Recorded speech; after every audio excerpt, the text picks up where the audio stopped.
aqui na abertura do Entre Nós, eu falei para vocês que a gente ia repercutir o que acontece nesse momento no cenário internacional da guerra da Ucrânia, dentro da Rússia, depois dessa rebelião, desse motim liderado pelo grupo Wagner, que no fim de semana fez todo mundo que acompanhou esse noticiário ficar na expectativa de que poderia haver uma reviravolta, um ataque contra Putin, uma guerra, o início talvez até de uma guerra civil dentro do território russo.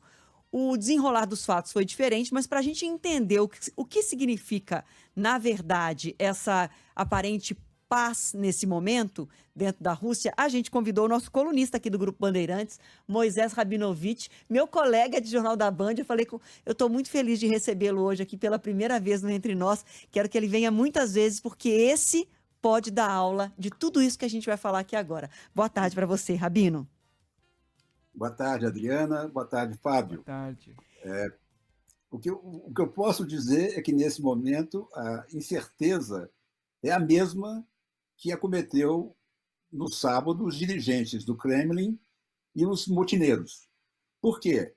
Porque Yevgeny Prigozhin não apareceu ainda em público. Ele apenas divulgou um comunicado, gravado pela Telegram, dizendo que nunca não tinha pensado nem em derrubar o Putin, que é amigo dele há muitos anos, né? E, dito isso, ele explicou que o problema dele são o chefe do Estado-Maior e o ministro da Defesa das forças russas que o atacaram. Ele conta que 30 soldados deles morreram, o que não foi provado até agora e é visto e é ouvido com muitas dúvidas. Agora,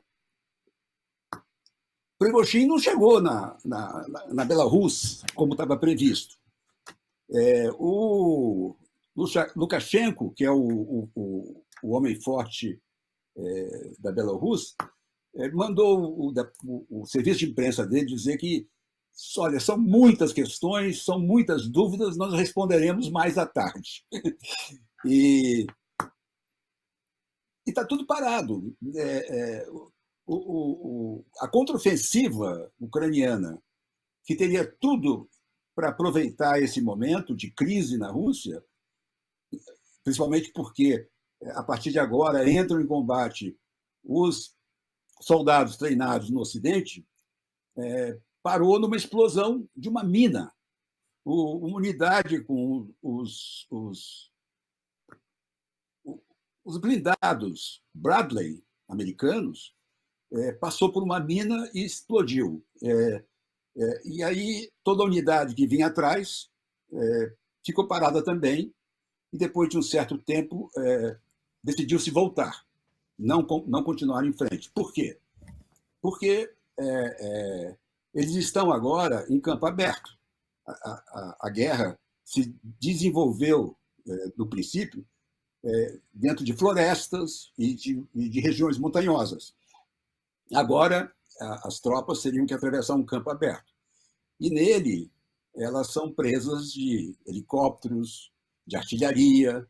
E os russos, quando abandonaram esses postos, deixaram minas enterradas. Um tenente ucraniano disse ao New York Times: está tudo minado em todos os lugares. E ele aconselhou que algumas pessoas, ele disse, na verdade, algumas pessoas acreditam que este é um filme de Hollywood. Desculpe, Adriana, desculpe, Fábio. Essa fala é do presidente Zelensky, depois que a coluna voltou e a imprensa foi cobrar dele por que não avançar. Porque justamente ele ficou numa situação, né, Rabino, que todo mundo imaginava que a fragilidade russa, nesse momento do motim deflagrado no final de semana, representaria uma grande vantagem para a Ucrânia. Foi aí, então, que Zelensky fez essa declaração, que você pode repetir para a gente, por gentileza. Algumas pessoas acreditam que este é um filme de Hollywood e esperam resultados agora.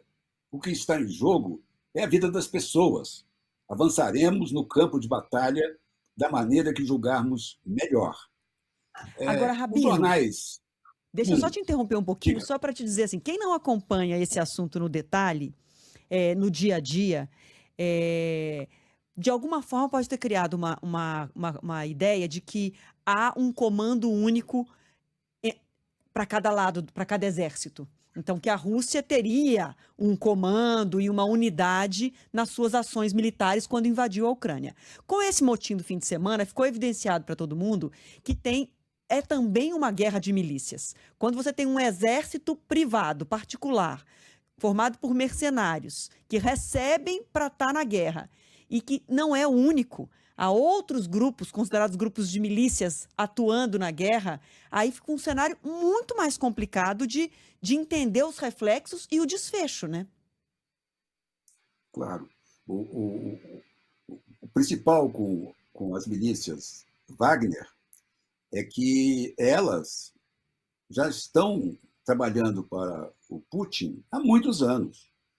Elas trabalharam na África toda, controlaram minas de diamante, minas de ouro, petróleo, e elas não podem, esses milicianos não podem ser considerados parte do exército russo. Ele teve sempre muita independência, permitida pelo próprio Putin. E agora isso se mostrou como se fosse um demônio saindo da garrafa. Pela primeira vez, o Putin chamou o Prigozhin de traidor e o Prigozhin nomeou o Putin como um de seus alvos no motim que parou, veja só, a 200 quilômetros de Moscou. Quer dizer, avançou em algumas horas o que não conseguiu antes em Bakhmut, que ficou 11 meses sob bombardeio. Agora, não há a menor dúvida de que o Wagner seja o corpo militar mais importante da Rússia. Ele é formado de veteranos de guerra em todo o mundo, principalmente na África, Chechênia e Síria. Até 2 mortos revelaram que há milicianos também finlandeses e suecos, o que só se explica pela vontade de correr perigo, de ver guerra, como as pessoas que afundaram no Titã, atraídas pela proximidade da morte, do perigo. Uma adrenalina sem justificativa. Fábio e Rabino, o que eu fico pensando é assim, diante dos fatos de hoje, Rabino, se a gente está vendo só a encenação de um teatro, ou porque foi o líder do grupo Wagner num motim muito barulhento, num recuo rápido, quando ele aceita o suposto plano de se entregar e viver exilado em Belarus. Putin também, por outro lado, fez ameaças graves, o chamou de traidor, agora vai perdoar rapidamente. Então, a sensação que dá é que a gente está vendo um teatro de encenações dos dois lados. O recuo, o suposto perdão, vai ficar por isso mesmo? Eu acho que essa é a grande dúvida nesse momento, e não sei nem se há resposta. Não há resposta, mas uma parte do acordo do Putin com Prigozhin é que ele perdoaria o Prigozhin e não processaria os seus soldados. Ele fez só uma distinção. Os que estiveram no motim não podem apresentar-se para o exército russo. Os que não estavam podem fazer parte do exército regular da Rússia. Agora, do Prigozhin é que a gente não sabe, ele não chegou, ele não parece ter chegado a Belarus como havia sido concordado. O Putin só fez uma declaração pequena de manhã, tentando reunificar o país. Mas não há dúvida nenhuma que o golpe pode ser chamado de fracassado, mas ele abalou o Kremlin. Pela primeira vez, nos 23 anos de governo de Putin, nunca foi visto com tanta fragilidade e com tanta facilidade ao mesmo tempo. A imprensa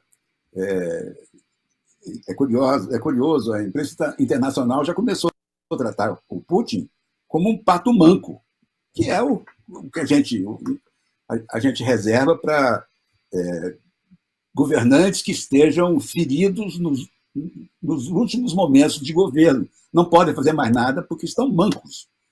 Agora,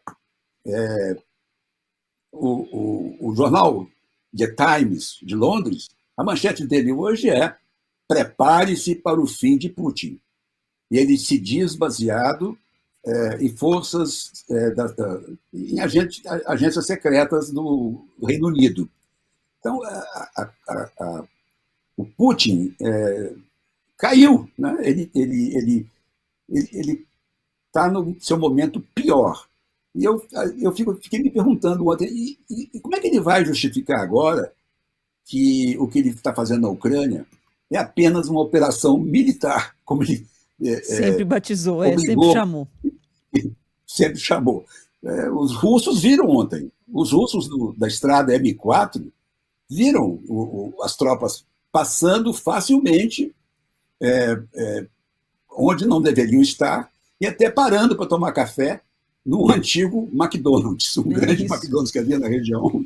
E a questão é, se Putin cai, efetivamente cai, embora nesse momento a manchete anuncia o fim dele, mas ainda não é de fato, mas se vier a cair, o que vem depois numa nação que tem armas nucleares, quem o substitui? Aí a conversa para uma outra hora, viu, Rabino? Nosso tempo esgotou já, mas quero ter sempre a sua participação aqui, viu? Sempre que possível. Eu estou sempre aí ao seu lado e com muito prazer participo.